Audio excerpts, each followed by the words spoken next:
నమస్తే, welcome to Leo prime time debate. Parakamani case ఇది అందరికీ తెలిసిందే. దీంట్లో కొత్త ట్విస్ట్లు ఏంటి? దీని గురించి మనతో మాట్లాడడానికి లియో ప్యానెల్లో ఉన్నారు సీనియర్ జర్నలిస్ట్ సత్యమూర్తి గారు, అదేవిధంగా సీనియర్ జర్నలిస్ట్ దుర్గా కుమార్ గారు. సార్ నమస్తే. సార్ నమస్తే. నమస్కారం జగన్ గారు, మన వీక్షకులకు. దుర్గా కుమార్ గారు, లేటెస్ట్ అంశాలు కూడా బయటకు వస్తున్నాయి. పరకామణి కేసులో చాలా ట్విస్ట్లు అయితే దొరుకుతున్నాయి. ఇప్పుడు పోలీసులు వంతు అయితే వచ్చింది. ఏంటి పరకామణి కేసు గురించి ఏం చెప్తారు మీరు? ఇప్పుడు ఈ పరకామణి కన్నా కూడా జగన్ గారు ఇప్పుడు వైఎస్ఆర్ పార్టీ పరిపాలనలో ఎంతో ప్రతిష్టాత్మక, ఎంతో చరిత్ర కలిగినటువంటి, ఎంతో పవిత్రత కలిగినటువంటి తిరుమల తిరుపతి దేవస్థానం యొక్క పవిత్రతకి, దాని ఉనికికే ఒక ప్రమాదకరమైనటువంటి కొన్ని ఘట్టాలు జరిగినాయి. ఆ ఘట్టాల్లో ఒకటి స్వామివారికి నివేదించే నెయ్యి, స్వామివారి లడ్డూ ప్రసాదం ప్రపంచవ్యాప్తంగా ఆదరణ, అభిమానం పొందిన లడ్డూ ప్రసాద్ తయారీలో కల్తీ నెయ్యి. రెండోది పరకామణిలో దొంగతనం. ఒక ఏదో యాదృచ్ఛికంగా జరిగిన సంగతి కాదు, ఒక పథకం ప్రకారం కొన్ని సంవత్సరాలుగా జరుగుతుంటే దాన్ని చూసిన వాళ్ళు కూడా దాన్ని ప్రోత్సహించారు, అందులో భాగం తీసుకున్నారు తప్ప వాటిని నివారించడానికి తగిన చర్యలు తీసుకోలేకపోయారు.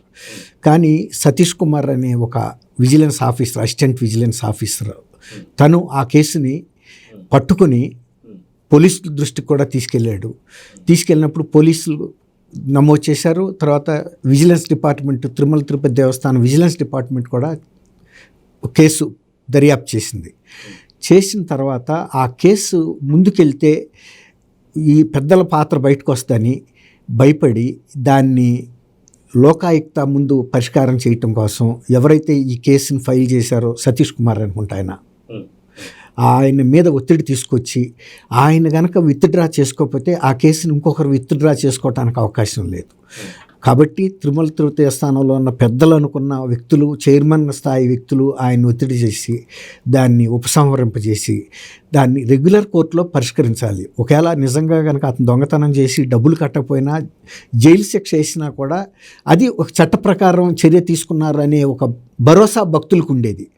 అలా కాకుండా దాన్ని లోపాయికారిగా పరిష్కారం చేసి పంచాయతీ, అంటే దీన్నే అదేమంటారంటే బట్టిపురోలు పంచాయతీ అంటారు. ఏదో అక్కడ కూర్చుని వాళ్ళు సర్దేసి నీకెంత నాకెంత వేసేసాం అని మాఫీ చేయటం అన్నట్టు అనధికారికంగా. ఇప్పుడు అలాంటి సిచ్యువేషను చేశారు వీళ్ళు.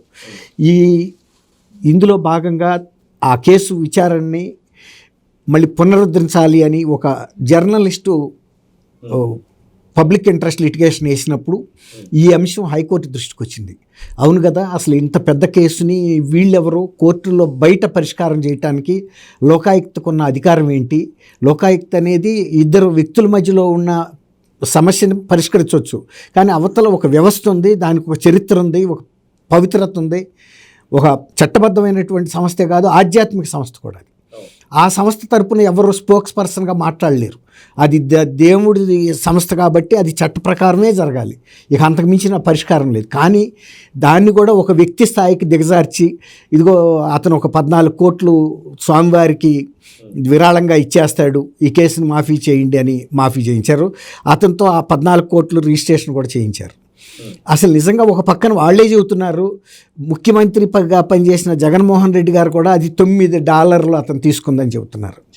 చాలా చిన్న కేసు, అతి స్వల్పమైన కేసు, అసలు దాన్ని పట్టించుకోవాల్సిన అవసరం కూడా లేదన్నట్టు కూడా చెప్పాడు. బాగానే ఉంది. నిజంగా $9 తీసుకున్న వ్యక్తి చేత 14 కోట్ల రూపాయలు ఆస్తులు బలవంతంగా దేవస్థానానికి రాయించడం అంటే అదేమన్నా సహజ న్యాయమా? లేకపోతే చట్ట ప్రకారం ఏదన్నా వ్యవస్థ ఒప్పుకుంటుందా? చట్టం కూడా ఒప్పుకోదు కదా. మహా అయితే ఒక 4 రోజులు జైలు శిక్ష వేస్తారు, లేదు 9కి ఒక $21 కట్టమంటారు, డబుల్ పెనాల్టీ వేసి $27. అంతే తప్ప ఇలాంటి పరిష్కారం ఎలా చేయగలిగారంటే అతను ఎంత సంపాదించాడు అనేది వీళ్ళకి ఒక అవగాహన ఉంది. దాంట్లో తులమో ఫలమో అంటే 14 కోట్లు ఇప్పించారంటే ఇక అతను దోసుకున్నది ఎంత అనేది దాన్ని దృష్టిలో పెట్టుకునే వీళ్ళు ఇలాంటి లోపాయికారి చేశారు. తర్వాత ఈ సతీష్ కుమార్ ఈ కేసు పునర్విచారణ సందర్భంగా తను స్టేట్మెంట్ ఇవ్వటానికి తిరుమల వెళ్తా ఉండగా ట్రైన్ ఎక్కితే ఫస్ట్ క్లాసు సెకండ్ క్లాస్ ట్రైన్లో అతను అక్కడికి రాలేదు, మధ్య దావలోనే పడిపోయాడు. శవం అయితే లేడు. మర్నాడు కీ మ్యాన్ మామూలు ట్రాక్ మెయింటెనెన్స్ వర్కర్ చూసి రైల్వే పోలీస్కి ఇన్ఫర్మేషన్ ఇస్తే రైల్వే పోలీస్ అతను యాక్చువల్గా రైల్వే పోలీస్లోనే ఇప్పుడు పనిచేస్తున్నాడు. అంతకుముందు డిప్యుటేషన్ మీద టీటీడీకి వచ్చాడు. ఆయన ఒక ఇన్స్పెక్టర్ స్థాయి అధికారి, మరీ చిన్న అధికారి అనుకోవటానికి కూడా వీల్లేదు. మరీ ఐజీ కాకపోయినా ఒక స్థాయి అధికారి. ఆయన మరణం చాలా అనుమానాస్పదంగా ఉంది. ఎవరైనా రైలు బోగిలోంచి జారి పడితే ఒక 2 మీటర్స్ 3 మీటర్స్ దూరంలో పడతారు, దొలిగింత పడో తోసిన కానీ అతను దాదాపు ఒక 20-30 మీటర్ల అవతల పడ్డాడు. ఎన్నో ఇంతకుముందు రైల్వే ఇలాంటి యాక్సిడెంట్లు జరిగినాయి. యాక్సిడెంటల్గా పడి చచ్చిపోయారు. తోసి చంపిన సందర్భాల్లో కూడా ఎక్కడ కూడా ఇలా జరగల. దాన్ని మళ్ళీ ఎనాక్ట్ చేశారు railway police and law and order police కూడా. అసలు ఒక బొమ్మని తోస్తే అదే స్పీడ్లో వెళ్తున్నప్పుడు అదే స్పాట్లో తోస్తే ఎంత దూరం వెళ్తుంది అనేది ఒక డమ్మీ మనిషిని తోశారు, అంత దూరం వెళ్ళి పడలా. కానీ ఈ కేసుని ముందుకు తీసుకెళ్ళటానికి కూడా ఎవరు పెద్ద శ్రద్ధ చూపట్లేదు. అన్నిటికన్నా కీలకం ఏంటంటే గతంలో టీటీడీ చైర్మన్గా చేసిన వ్యక్తే ఈ మరణాన్ని ఆత్మహత్య అని చెప్పాడు తెల్లారేటప్పటికి. పోలీసులు పంచనామా చేయడానికి నేర ప్రదేశానికే వెళ్ళలేదు. ఈయన ఆల్రెడీ తీర్పు చెప్పేశాడు. ఈయన దర్యాప్తు అధికారి కాదు, జడ్జి కూడా కాదు. వైఎస్ఆర్సీపీలో ఇదొక సంస్కృతి మొదలైంది. ఏనా ఇలాంటివి జరిగినప్పుడు గుండెపోటు వచ్చాడనేమో వివేకానంద రెడ్డి గారి కేసుని తప్పుదోవ పట్టించి ఇవాళకి దాన్ని పట్టాలు ఎక్కించడానికి సునీతారెడ్డి గారు ఎన్ని న్యాయ వ్యవస్థల దగ్గరికి వెళ్ళినా కూడా ఇవాళకి ఆ కేసు ఒక్క అడుగు ముందుకు వెళ్ళకపోయింది. తర్వాత కొన్ని వేల మందిని విచారించారు. అసలు ఆ జరిగిన హత్యలో ఎవరు బెనిఫిట్ అయ్యారు, ఇది ఎట్లా జరిగింది అనే దానికోసం జిల్లా మొత్తాన్ని జల్లిడి పట్టక్కర్లా. మన వస్తువు ఏదన్నా ఇక్కడ పోతే ఆ మట్టిని తీసి జల్లిడి పడితే తెలిసిపోద్ది. భూమండలాన్ని మొత్తం జల్లిడి పడతాం అంటే ఏంటి? మరి ఈ సతీష్ కుమార్ హత్యలో ఎందుకు ఆ శ్రద్ధ చూపించడం లేదు? బయలుదేరిన దగ్గర నుంచి ట్రైన్లో ఎవరున్నారు, ఆ బోగీలో ఎవరున్నారు, వాళ్ళ అడ్రస్లు అన్నీ ఉంటాయి కదా రిజర్వేషన్ పట్టి ప్రకారం. మీరు ఇతను ఎక్కినప్పుడు చూశారా, ఎక్కడ రాక వచ్చాడు, ఏం జరిగింది అనేది ఎంక్వైరీ చేయాలి కదా. ఈ జడ్జిమెంట్ ఇవ్వటం ద్వారా పోలీసుల్ని ఒక రకంగా ప్రభావితం చేస్తున్నారు. ఇప్పుడు ఇది మళ్ళీ హైకోర్టుకి వెళ్ళింది ఈ పరకామణి కేసు. హైకోర్టుకి వెళ్ళినప్పుడు ఈ హత్య ప్రయత్నం మీద కూడా పోలీసులు ఎవరెవరికైతే ఇందులో సంబంధం ఉందో అందరి మీద కూడా చర్య తీసుకోమని చెప్పింది. ఏసీబీ వాళ్ళని కూడా ఆదేశించింది. అసలు నిజానికి హైకోర్టు ఆదేశించాల్సిన అవసరం లేదు. ఇది స్వయంగా వాళ్ళ విధుల నిర్వహణలో భాగంగా జరగాల్సింది. ఇది ఏదన్నా ఒక నేరం జరిగినప్పుడు దాన్ని పట్టుకునే రాక పోలీసులు ఊరుకోరు. అనేక రకాల మార్గాల ద్వారా ప్రయత్నిస్తారా, సహజం కూడా. ఎక్కడో ఒకసారి క్లూ దొరుకుతుంది. మరి ఇంత వాళ్ళ డిపార్ట్మెంట్కి చెందిన ఒక సిఐ ర్యాంక్ అధికారి పరకామణి కేసు విషయంలోనే బయలుదేరి వెళ్తూ ఉండగా మధ్యలో అనుమానాస్పదంగా చనిపోయి ఇవాళకి కూడా కారణం దొరకటం లేదంటే మరి ఆ విచారిస్తున్న అధికారుల పాత్ర మీద కూడా ఎవరికైనా కూడా అనుమానం వస్తుంది. జనరల్ పబ్లిక్ కూడా వచ్చింది, కోర్టు కూడా మరి ప్రత్యేకంగా ఆదేశాలు జారీ చేసింది. కాబట్టి ఇందులో కొంత ఇది జరుగుతుంది అనుకోవాలి. అట్లాగే ఇంతకుముందు నేను చెప్పా కల్తీ నెయ్యి వ్యవహారం లేదు అంటానే చివరికి ఒప్పుకున్నారు. జరిగిన మాట వాస్తవమేను, రిపోర్ట్లు వచ్చినాయి మైసూరు నుంచి అని, పెద్దాళ్ళ దృష్టికి కూడా వచ్చినాయి అని.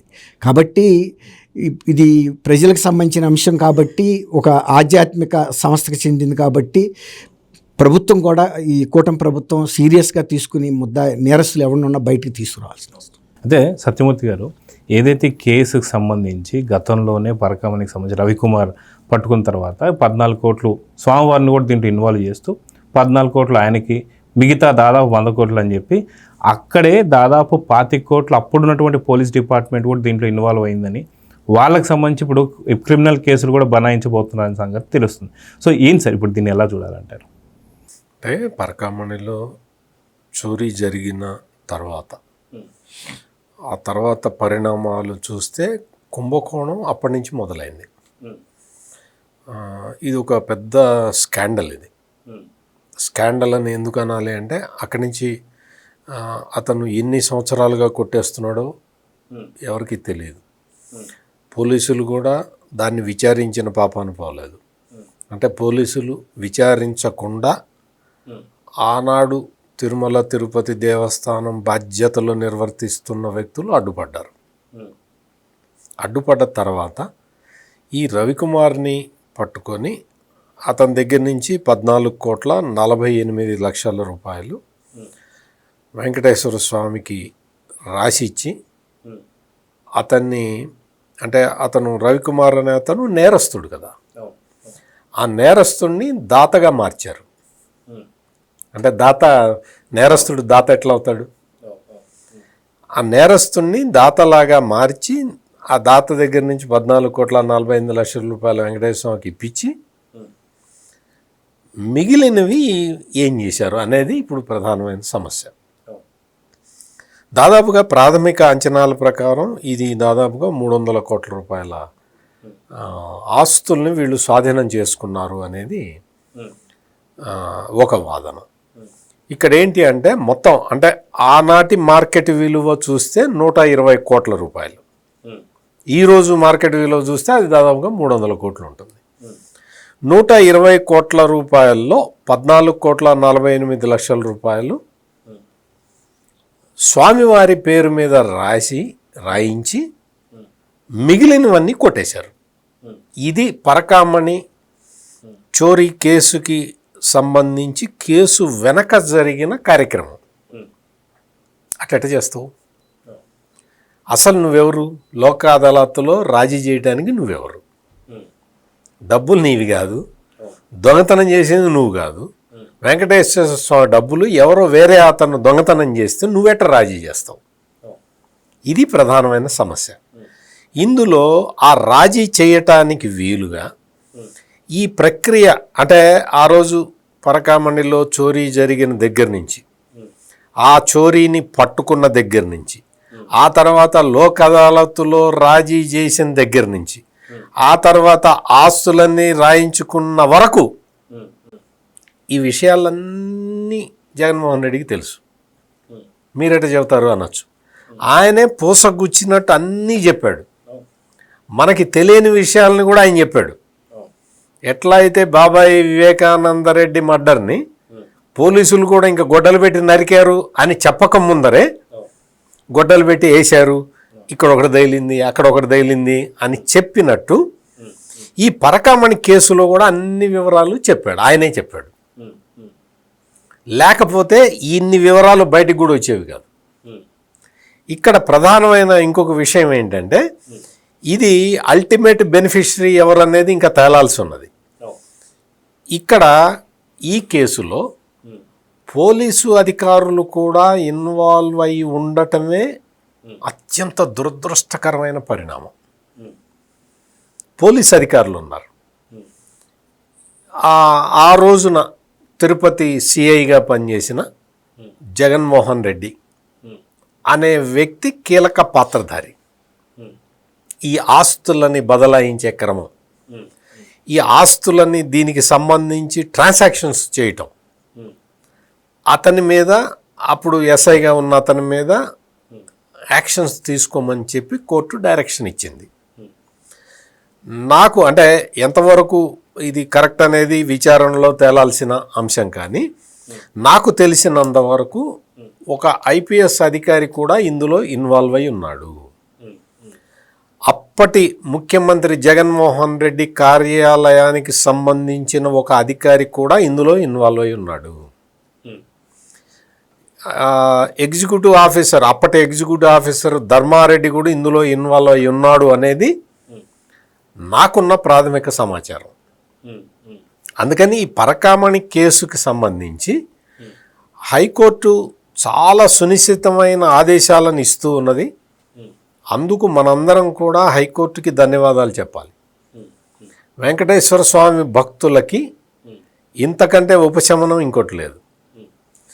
మొదటి నుంచి కూడా అంటే నేను ఒక్క నిమిషంలో కంప్లీట్ చేస్తాను. అంటే మొదటి నుంచి కూడా హైకోర్టు ఇస్తున్న ఆదేశాలు భక్తుల మనోభావాలని దృష్టిలో పెట్టుకొని, భక్తుల మనోభావాలు దెబ్బతినకుండా ఆలయ పవిత్రతని కాపాడుకుంటూ, మరోవైపు అక్రమాలు చేసిన వాళ్ళని పట్టుకునే విధంగా హైకోర్టు ఆదేశాలు ఇస్తున్నందుకు మనం ఆ న్యాయమూర్తులకి మనం శిరస్సు వంచి పాదాభివందనం చేయాలి. ఎందుకు అంటే ఇది అతి పెద్ద కుంభకోణం. ఈ 120 కోట్ల రూపాయల కుంభకోణాన్ని ఒక్కొక్కటి సీల్డ్ కవర్లో వాళ్ళు సమాచారం తెప్పించుకొని తగిన ఆదేశాలు ఇస్తూ ఉన్నారు. ఆదాయ పన్ను శాఖ అధికారులను కూడా ఇందులో ఇన్వాల్వ్ చేయమని చెప్పారు. ఎన్ఫోర్స్మెంట్ డైరెక్టరేట్ ఆఫీసర్లను కూడా ఇందులో కావాలంటే వాళ్ళను కూడా ఇన్వాల్వ్ చేయండి అని ఆదేశాలు ఇవ్వటము. ఈ రోజున ఎవరైతే పోలీస్ ఆఫీసర్లు ఉన్నారో స్థానికంగా ఆ రోజు తిరుపతిలో పనిచేసిన సిఐలు, ఎస్ఐలు వీళ్ళందరి మీద కూడా క్రిమినల్ చర్యలు తీసుకోండి అని హైకోర్టు ఆదేశాలు ఇవ్వడం అంటే అది మామూలు విషయం కాదు. ఇంకా నేను ఇంతకు ముందర చెప్పినట్టు ఈ సిఐ స్థాయిలోనే ఇది జరిగింది కాదు, పెద్ద స్థాయిలో ఇంకా చాలామంది ఇందులో ఇన్వాల్వ్ అయి ఉన్నారు. దయచేసి ఆ విషయాలను కూడా బయటికి తీసుకురండి. ఒక ఐపీఎస్ ఆఫీసర్ ఉన్నాడు, ఆనాటి సీఎంఓలో పనిచేసిన ఒక అధికారి ఉన్నాడు, అప్పటి కార్యనిర్వహణ అధికారి ధర్మారెడ్డి ప్రమేయం కూడా ఇందులో ఉందేమో. ఈ విషయాలన్నింటినీ కూడా పరిశీలించాల్సి ఉంది. అందుకని ఈ పరకామణి కేసుని అదొక చిన్న కేసు, అదొక బుల్లి కేసు, అదొక బుడ్డ కేసు అని జగన్మోహన్ రెడ్డి ఎన్ని నక్క వినయాలు ప్రదర్శించినా స్వామివారు తన సొమ్ముని తాను వసూలు చేసుకునే వరకు ఆ కలియుగ దైవం వెంకటేశ్వర స్వామి ఆయనేమీ విశ్రమించడు.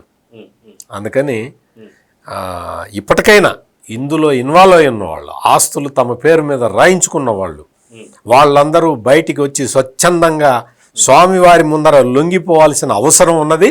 అట్లా లొంగకపోతే వాళ్ళు తగిన మూల్యం చెల్లించక తప్పదు. సార్ ఇందాక మీకు అదే చెప్తున్నాను సార్. వెంకటేశ్వర స్వామిని దీంట్లో ఇన్వాల్వ్ చేస్తూ ఆయనకి 14,48,00,000 ఆయనకి రాసిచ్చారంటే అంటే వెంకటేశ్వర స్వామి చెప్పారా, లేదు నా దగ్గర 14,48,00,000 దొంగిలించాడు, నాకు ఇది తిరిగి ఇచ్చాము అంటే ఎలా అంటే లోక్ అదాలత్లో ఇద్దరు వ్యక్తుల మధ్యన రాజీ చేయొచ్చు. సో దేవుడికి మనిషికి రాజీ చేశారంటే దీన్ని ఎలా చూడాలండి? అదే ఇప్పుడు ఈ విషయాలన్నీ కూడా బయట ప్రపంచానికి తెలియక ముందరే జగన్మోహన్ రెడ్డి వచ్చి చెప్పాడు. అక్కడే అనుమానం వస్తున్నది. నీకు తెలియకుండా నువ్వు ఎట్ట చెప్తావు? ఇప్పుడు నేను మీతో ఇన్ని విషయాలు చెప్పా, నాకు ప్రత్యక్షంగానో పరోక్షంగానో నాకు ఒక జర్నలిస్ట్గా నాకు సమాచారం వస్తే నేను మీతో చెప్పగలుగుతాను. అట్లాగే జగన్మోహన్ రెడ్డి ఇవన్నీ స్వయంగా పర్యవేక్షించాడా, లేదు ఎవరైనా చెప్పారా? చెబితే ఎవరు చెప్పారు? ఆయన ఇంకొక మాట కూడా అన్నాడు, నేను చాలా న్యాయ కోవిదులతోటి సలహా తీసుకున్నాను అన్నాడు లోక్ అదాలత్లో రాజీ చేయటానికి. నువ్వెవరు సలహా తీసుకున్నావు? అసలు సలహా తీసుకోవడానికి నువ్వెవరివి? నువ్వు తీసుకున్న నీకు లోక్ అదాలత్లో రాజీ చేసుకో అని చెప్పిన ఆ న్యాయ కోవిదులు ఎవరు? అది కూడా జగన్మోహన్ రెడ్డి ఇప్పుడు చెప్పాల్సిన అవసరం ఉన్నది.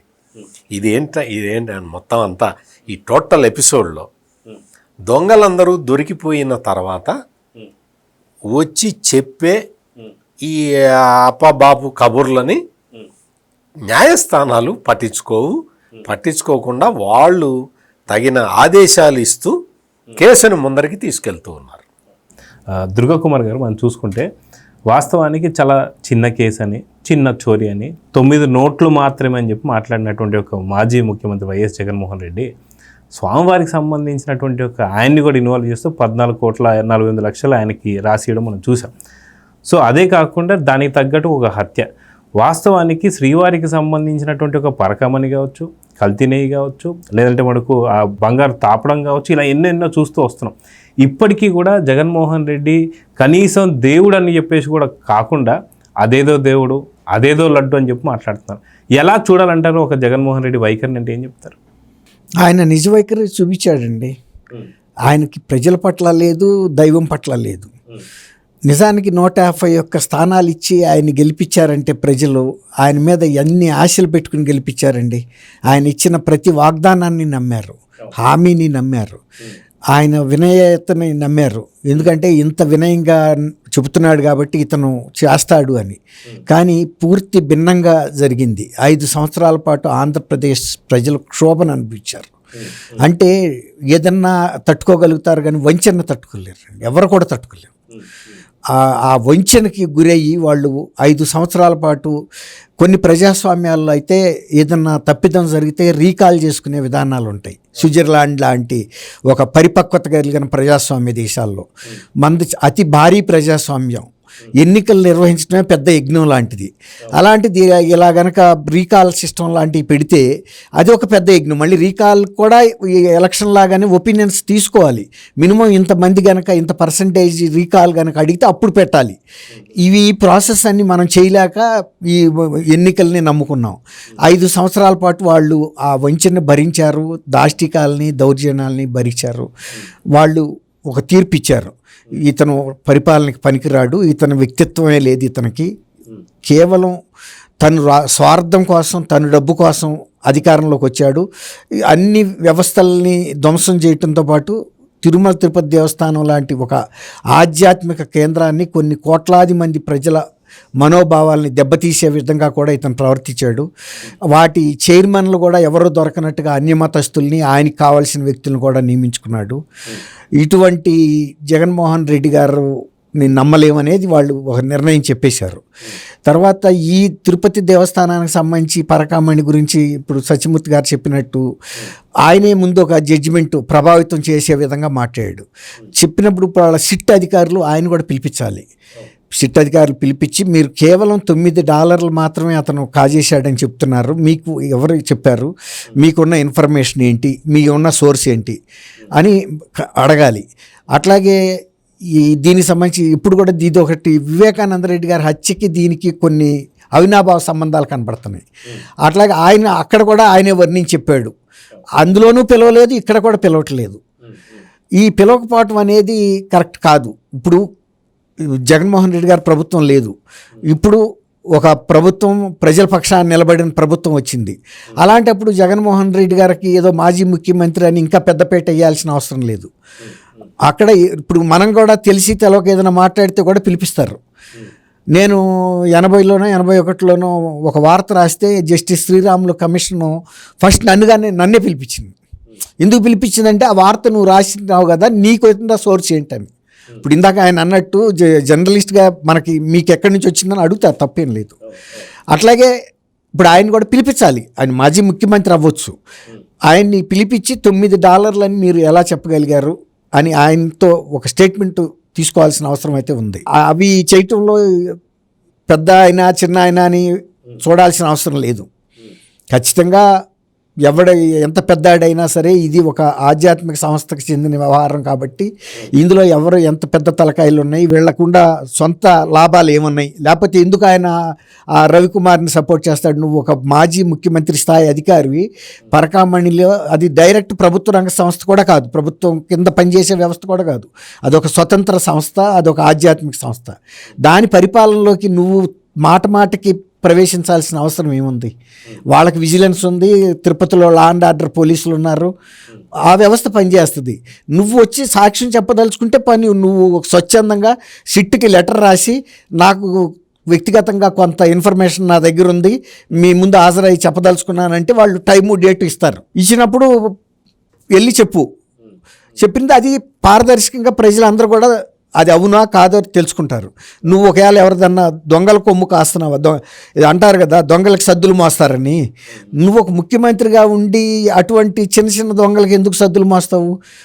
ముఖ్యమంత్రిగా పనిచేసావు, నీ స్థాయిలో నువ్వు సర్దుకున్నావు డబ్బు. ఈ చిన్న చిన్న దొంగలు కూడా నువ్వే సమర్థించుకుంటా వస్తే ఈ వ్యవస్థలన్నీ ఉన్నది ఎందుకు? విజిలెన్స్ ఎందుకు ఉంది? తిరుపతి దేవస్థానంలో స్వామివారి ఆస్తుల్ని, స్వామివారి పరిపాలనలో జరిగే లోటుపాట్లని పరిశీలించడానికి, నివారించడానికే కదా. మరి నువ్వు ఆ పాత్ర కూడా నువ్వే తీసేసుకుంటావా? విజిలెన్స్ అండ్ సర్వేలెన్స్ ఇది ఉంది వాళ్ళకి, విజిలెన్స్. అలాంటి వాటిల్లో ఇలాంటి వ్యక్తి తలదూర్చడం అనేది ఓ రకంగా ఈ వ్యవస్థలో జరిగే ఏ దోపిడీని ఏ స్థాయిలోనూ ప్రశ్నించడానికి వీల్లేదు. సర్వం నేనే, శ్రీకృష్ణుడు చెబుతాడు కదా, అది నేనే, ఇది నేనే, అన్నీ నేనే అని. ఇప్పుడు జగన్మోహన్ రెడ్డి గారి పాత్ర కూడా అట్లాగే ఉంది. ప్రభుత్వ శాఖల్లో జరిగిన అవినీతికి ఆయన అడ్డం పడుతున్నాడు, లేకపోతే ఇలాంటి ఆధ్యాత్మిక సంస్థలు, లేకపోతే ఇంకేమైనా స్వచ్ఛంద సేవా సంస్థలు, లేకపోతే ప్రభుత్వానికి సంబంధించిన అన్ని అంశాల్లోనూ అక్రమంగా తలదూస్తున్నాడు. చట్ట వ్యతిరేకమైనటువంటి అంశాల్లో తలదూరుస్తున్నాడు. నేరాల్లో కూడా ఆయన సొంత బాబాయ్ హత్యలో కూడా అదే పనిచేశాడు. కాబట్టి ఆయన ఎంత పెద్ద ఆయనైనా కూడా ఈ ప్రభుత్వం ఆయన్ని స్పేర్ చేయాల్సిన అవసరం లేదు. ఫైనల్గా సత్యమూర్తి గారు మనం చూసుకుంటే ఏదైతే దీనికి సంబంధించి ఏవిఎస్ఓ అధికారిగా పనిచేసినటువంటి ఒక సిఐ సతీష్ కుమార్ ఏదైతుందో తన హత్య కూడా లాస్ట్ వాంగ్మూలం ఇస్తానికి వెళ్తున్నప్పుడే ట్రైన్లో ఇన్సిడెంట్ జరిగిన సంగతి తెలిసింది. తర్వాత ఇంకా అది జరిగిన తర్వాత కంప్లీట్ డీటెయిల్స్ రాకముందే భూమన కరుణాకర్ రెడ్డి ప్రెస్ మీట్ పెట్టి ఇది ప్రభుత్వ హత్య అన్నట్టుగా తను తీసుకొచ్చేసి లేదు ఇది ప్రభుత్వమే చేస్తున్నటువంటి ఒక ఒత్తిడికి తను తట్టుకోలేక చేసుకున్నాడు అని చెప్పి చాలా చెప్పాడు. వాస్తవానికి వాళ్ళ ఫ్యామిలీ మెంబర్స్ అందరూ వచ్చేసి దీన్ని వైసీపీ హత్య చేసిందని చెప్పేసి ఫ్యామిలీ మెంబర్స్ అందరూ కూడా బయటకు వచ్చి చెప్తూ వస్తున్నారు. సో దీన్ని ఎలా చూడాలంటారు? ఈ కేసు అనేది చాలా కీలకంగా మారుతుంది. దీని గురించి మీరు ఏం చెప్తారు? అంటే ఇక్కడ ఈ కేసుకి సతీష్ మరణించిన కేసుకు సంబంధించి 2 భాగాలు ఉన్నాయి. ఒకటేమో ఆయన మరణం, అది హత్య ఆత్మహత్య అనేది ఇంకా తేలాల్సి ఉంది. ఇంకోటి ఏంటి అంటే ఆయన సాక్ష్యం ఇవ్వటానికి వస్తున్నది చిన్న కేసు కాదు, చాలా పెద్ద కేసు. వీళ్ళందరికీ అంటే భూమన కరుణాకర్ రెడ్డికి వీళ్ళందరికీ కూడా తెలుసు. కాకపోతే ఏంటి అంటే సతీష్ ఆల్రెడీ పోలీసులకి వాంగ్మూలం ఇచ్చేశాడు. ఆయన రిటర్న్ స్టేట్మెంటు, రికార్డెడ్ స్టేట్మెంటు పోలీసుల దగ్గర ఉన్నది. పోలీసుల దగ్గర ఆల్రెడీ ఆయన స్టేట్మెంట్ ఇచ్చేశాడు. వీళ్ళు నా మీద ఒత్తిడి తీసుకొచ్చారు, వీళ్ళు నా మీద నన్ను లోక్ అదాలత్లో రాజీ పడమన్నారు అని చెప్పేశాడు. చెప్పిన తర్వాత మరికొంతమందిని ఈ కేసుకు సంబంధించి పోలీసులు విచారణ జరిపారు. ఈ విచారణ జరిపిన అంశాలని మళ్ళీ రెండోసారి కన్ఫర్మ్ చేసుకోవటానికి సతీష్ కుమార్ని పిలిచారు. అర్థమైంది కదా నేను చెప్పింది? అంటే ఆల్రెడీ ఆయన స్టేట్మెంట్ ఉన్నది అక్కడ. రెండోసారి రీచెక్ చేసుకోవటానికి పిలిచేటప్పుడు ఈ మర్డర్ జరిగింది. అందుకని సతీష్ కుమార్ని భౌతికంగా నిర్మూలించటం ద్వారా వీళ్ళ పర్పస్ ఏమీ నెరవేరదు. ఎందుకంటే ఆయన ఆల్రెడీ పోలీసులకి చెప్పేశాడు, వాంగ్మూలం ఇచ్చేశాడు, రికార్డెడ్ స్టేట్మెంట్ ఇచ్చేశాడు. అందుకని ఇప్పుడు ఏంటి అంటే సతీష్ భౌతికంగా మన దగ్గర లేకపోవటం అనేది అత్యంత దురదృష్టకరమైన విషయం. సతీష్ లాంటి నిజాయితీ పరులైన అధికారులు వాళ్ళు రైల్వే ప్రొటెక్షన్ ఫోర్సులో ఉన్న, సివిల్ పోలీసుల్లో ఉన్న, ఎక్కడున్నా కానీ వాళ్ళు అత్యున్నత స్థానానికి వెళ్తారు. ఎందుకంటే అంత నిజాయితీ పరుడు కాబట్టి. అంత నిజాయితీ పరుడిని కూడా లొంగ తీసుకోవటానికి వీళ్ళు ఏమేం బెదిరించారో కూడా పోలీసుల దగ్గర ఆల్రెడీ రికార్డు ఉన్నది. సతీష్ లేనంత మాత్రాన, సతీష్ భౌతికంగా లేనంత మాత్రాన ఈ కేసు ఏమీ బలహీనపడదు. అందుకని చోరీ జరిగినప్పుడు చైర్మన్గా ఉన్న వైవి సుబ్బారెడ్డి కానీ, రాజీ చేసిన సమయంలో చైర్మన్గా ఉన్న భూమన కరుణాకర్ రెడ్డి కానీ రిలాక్స్ కావటానికి వీలు లేదు, అవకాశం లేదు. ఎందుకంటే ఆల్రెడీ సతీష్ ఏం చెప్పాలనుకున్నాడో అది పోలీసుల దగ్గర ఉన్నది. సార్ ఇక్కడ నాకు చిన్న డౌట్ సార్, ముందే వాంగ్మూలం ఇచ్చేసాడు, రికార్డెడ్ స్టేట్మెంట్ ఉంది కాబట్టి ఇప్పుడు వాస్తవానికి అసలు ఏం ముందే రాసి ఇచ్చాడు, ఏం వాంగ్మూలం ఇచ్చాడు చూస్తే అసలైన నిందితులు దొరికిపోయే అవకాశం ఉందంటారా? అంటే ఎవరెవరు? ఖచ్చితంగా. అందుకనే న్యాయస్థానం ఏమడుగుతున్నది అంటే మీరు అంటే మనలాంటి వాళ్ళకు కూడా తెలియకుండా ఉండటానికి వీలుగా మీరు ఏదైతే మీరు కనుక్కుంటున్నారో వాటిని మాకు సీల్డ్ కవర్లో ఇవ్వండి అని చెప్తూ ఉన్నారు. సీల్డ్ కవర్లో ఇచ్చిన తర్వాత న్యాయస్థానం వాటిని పరిశీలించి దానికి తగిన ఆదేశాలు ఇస్తూ పోతూ ఉన్నారు. ఇది జరుగుతున్నది. ఎందుకు అంటే కోర్టు అప్పుడే ఒక నిర్ణయానికి రాకూడదు కదా. అందుకని ఫర్దర్గా ఇన్వెస్టిగేషన్ ఎట్లా పోవాలి అనేది కోర్టు పర్యవేక్షణలో జరుగుతున్నది. ఇప్పుడు నెక్స్ట్ స్టెప్కి వెళ్ళబోతూ ఉన్నారు. ఇప్పటికే రవికుమార్కి సంబంధించిన ఆస్తులు అంటే ఈ పరకామణి చోరీకి ముందు అంటే అతను ఆ మఠంలో పెద్దజీయర్ స్వామి మఠంలో చేరడానికి ముందు అతనికి ఆస్తులు ఎంత, ఆ తర్వాత పరకామణి డ్యూటీకి రావటం మొదలుపెట్టిన దగ్గర నుంచి ఆయన ఆస్తులు ఎంత, ఆ తర్వాత ఆస్తులు ఎంత, పరకామణి రాజీ చేసే నాటికి ఆస్తులు ఎంత, ఆ తర్వాత ఆస్తులు ఎంత, ఈ మొత్తం 4 రకాల డాక్యుమెంట్లు పోలీసులు తీసుకొని రెడీకి పెట్టారు. అంతకుముందు ఆస్తులు లేవు, ఆ తర్వాత ఆస్తులు లేవు, మధ్యలో ఆస్తులు ఉన్నాయి. ఆ ఆస్తులు కొంతమంది పేరు మీద ట్రాన్స్ఫర్ అయినాయి. అంటే అర్థం ఏంటి? పరకామణిలో కొట్టేసిన వాటితోటి ఆ ఆస్తులన్నీ కొన్నాడు అనేది స్థూలంగా వచ్చే అభిప్రాయం. ఆ ఆస్తుల్ని ఎవరెవరికి రాసిచ్చాడు? మీకు రాసి ఇవ్వలేదే, నాకు రాసి ఇవ్వలేదే, దుర్గా కుమార్ గారికి రాసి ఇవ్వలేదే. అక్కడున్న పోలీస్ అధికారులకు ఎందుకు రాసిచ్చాడు? అక్కడున్న రాజకీయ నాయకులకు ఎందుకు రాసిచ్చాడు? అక్కడున్న కొంతమంది ముఖ్య వ్యక్తులకు ఎందుకు రాసిచ్చాడు? ఎందుకు రాసిచ్చారు అనేది ఇప్పుడు కోర్టు చాలా స్పష్టంగా చెప్తూ ఉన్నది. ఈ కేసులో రాజీ కుదిరచటం, 14 కోట్లు స్వామివారికి, 14 కోట్ల 48 లక్షలు వెంకటేశ్వర స్వామికి ఇచ్చేయటం, మిగిలినవన్నీ వీళ్ళు కొట్టేయటం, ఇది మొత్తం వెల్లడైపోయిన వాస్తవాలు. దీనికి ఆధారాలను సేకరిస్తున్నారు. ఆ ఆధారాలన్నీ పకడ్బందీగా ఉండబట్టే న్యాయస్థానం ఈ విధమైన ఆదేశాలు ఇస్తూ ఉన్నది. అందుకని ఈ న్యాయస్థానం ఇస్తున్న ఆదేశాలన్నీ కూడా చాలా వాల్యుబుల్ ఆదేశాలు. వాటిని అనుసరించి పోలీసులు నిజాయితీగా కేసుని పరిష్కరించాలి అని వెంకటేశ్వర స్వామి భక్తులుగా మనందరం కోరుకుంటున్నాం. వెంకటేశ్వర స్వామి కూడా అదే ఆదేశిస్తూ ఉన్నాడు.